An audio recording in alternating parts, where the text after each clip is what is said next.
ஓம் நமோ நாராயணா. ஓம் ஸ்ரீ ஆண்டாள் திருவடிகளே சரணம். விஷுவாவசு வருடத்தின் மார்கழி மாதம் 4வது நாள். இன்று திருப்பாவையின் 4வது பாசுரத்தை காணவிருக்கிறோம். நீளாதுங்கஸ்தனகிரி தடி சுப்தமுத்போத்ய கிருஷ்ணம் பாரார்த்தியம் ஸ்வம் ஸ்ருதி சதசிர சித்தமத்யாபயந்தி ஸ்வோச்சிஷ்டாயாம் ஸ்ரஜநிகழிதம் ய பலாத்கிருத்ய புங்கதே கோதா தஸ்யை நம இதமிதம் பூய ஏவாஸ்து பூய. அன்னவயல் புதுவை ஆண்டாள் அரங்கற்கு பண்ணு திருப்பாவை பல்பதியம். இன்னிசையால் பாடி கொடுத்தாள் நற்பாமாலை பூமாலை சூடி கொடுத்தாளைச் சொல்லு. சூடி கொடுத்த சுடர்கொடியே துல்பாவை பாடி அருளவல்ல பல்வளையாய் நாடினி வேங்கடவர்க்கென்னை விதியென்ற இம்மாற்றம் நாம் கடவா வண்ணமே நல்கு. பாதகங்கள் தீர்க்கும் பரமனடி காட்டும் வேதம் அனைத்துக்கும் வித்தாகும் கோதை தமிழ் ஐந்தும் ஐந்தும் அறியாத மானிடரை வையம் சுமப்பதும் வம்பு.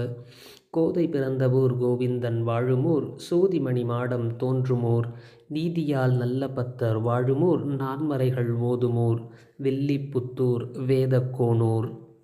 இன்று காணும் 4வது பாசுரம் ஆழிமழை கண்ணா. ஆழிமழை கண்ணா ஒன்று நீ கை கரவேல் ஆழியில் புக்கு முகந்து கொடு ஆர்த்தேரி ஊழி முதல்வன் உருவம் போல் மெய் கருத்து பாழியும் தோளுடைய பற்பநாபன் கையில் ஆழி போல் மின்னி வலப்புரி போல் நின்றதிர்ந்து தாழாதே சார்ங்க முதைத்த சரமழை போல் வாழ உலகினில் பெய்திடாய் நாங்களும் மார்கழி நீராட மகிழ்ந்தேலோர் எம்பாவாய். இந்த பாசுரத்தில் ஆண்டாள் மழை பெய்யுவதை பற்றி கூறுகிறாள். அவள் சொல்லுகிறாள், ஆழிமழை கண்ணா. இந்த மழை தேவனான பிரக்ஞனனை பார்த்து சொல்கிறாள், மழை தேவனே, நீ ஒன்று கை கரவேல். நீ இதை விட்டுவிடக்கூடாது. எதை? ஆழிக்கு சென்று அங்கு புக்கு முகந்து கொடு. அதாவது வெண்மேகங்கள் கடலை நோக்கி சென்று கடலில் இருக்கும் மாய்ஸ்சரை அவை ஏற்றுக்கொள்ளும்.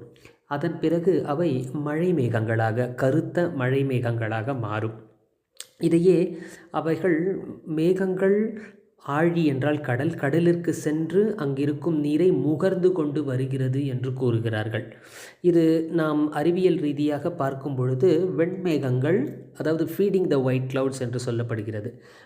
வெண்ணிற மேகங்களானவை கடலின் மீது பிரயாணிக்கும் பொழுது கடலில் சூரிய ஒளியினால் வெப்பத்தினால் அந்த நீராவியானது மேலெழும்பி வந்து அந்த வெண்மேகங்களில் அவை ஃபீட் செய்கின்றது அல்லது நீர்ப்பதத்தை அதிகரிக்கின்றது.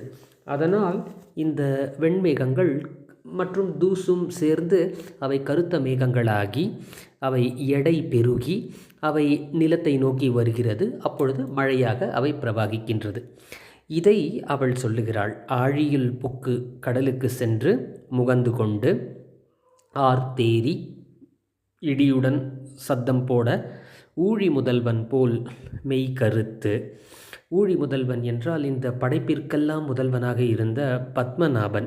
அவன் கருத்த மேனியுடையவன் அல்லவா? அவனை போல கருத்த மேகமாக ஆகி அந்த பாழியன் தோளுடைய பற்பநாபன் கையினில், அதை 4 தோள்களுடைய அந்த பற்பநாபன் கையில் உள்ள ஆழி சக்கரத்தை போல் மின்னுமாம். சக்கரம் வேகமாக சுழன்று வருவது மின்னலை போல் வரும் அல்லவா? அந்த மின்னலை போல் இந்த மேகத்திலும் மின்னல்கள் வர வேண்டும்.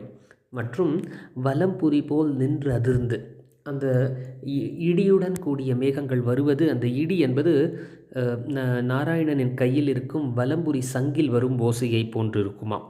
அது தவிர தாழாதே சார்ங்கம் உதைத்த சரமழை போல் ஒவ்வொரு மழை துளியும் மேகத்திலிருந்து பூமியை நோக்கி வருவது எவ்வாறு இருக்குமாம் என்றால், நாராயணனின் வில் அது சார்ங்கம் என்று அழைக்கப்படும்.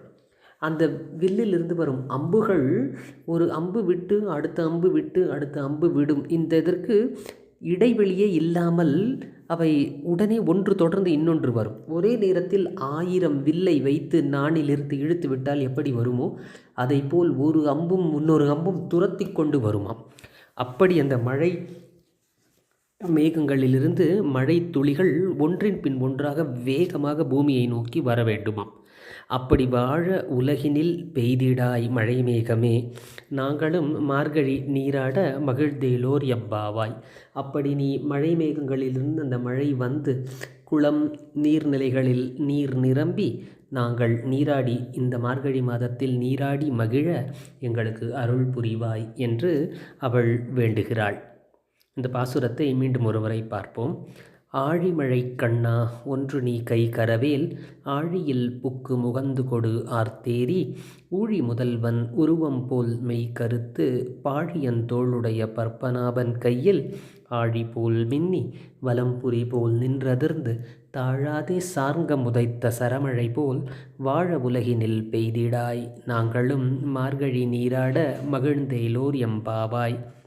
இந்த பாவை நோன்பின் மார்கழி மாதத்தில் வரும் இந்த 30 நாட்களும் இந்த பாசுரங்களை பாடி கண்ணனின் திருவடிகளில் சரணடைவோம். ஆண்டாள் திருவடிகளே சரணம். கண்ணன் திருவடிகளே சரணம். ஜெய் ஸ்ரீ கிருஷ்ணா.